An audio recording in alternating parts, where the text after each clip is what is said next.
Chapter 13: Humanity and the Beginning of the End. Fast forward to 2 million BC, and a small genus of ape known as Homo begins evolving. At first, nothing much comes of this, with the Homo erectus and its successors keeping peace with the land. But then we come to 200,000 BC, where a certain species of Homo arises.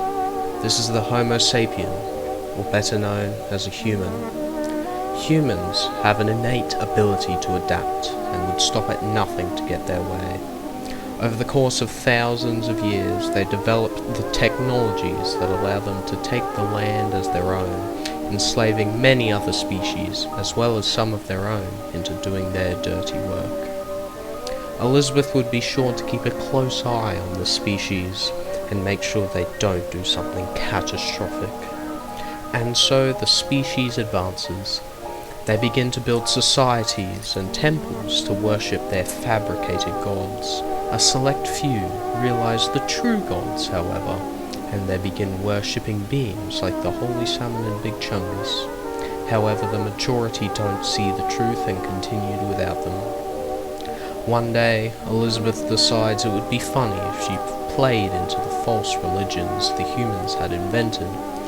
So she changes her appearance to that of a young magical man with long hair and a beard, and she started claiming that she was the son of the god the humans fabricated.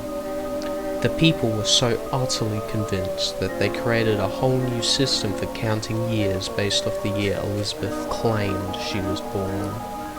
Eventually the people became skeptical, and they decided to pin Elizabeth to a cross and leave her to die.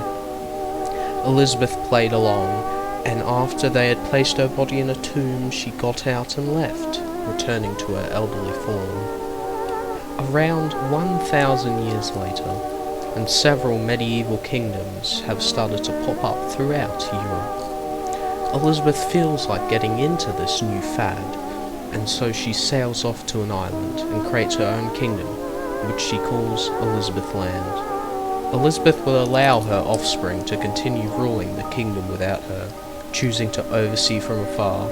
Slowly, the name for the kingdom evolves through the generations, shortening to England. This kingdom would become one of the most influential on Earth, and many, many events would sprout because of it.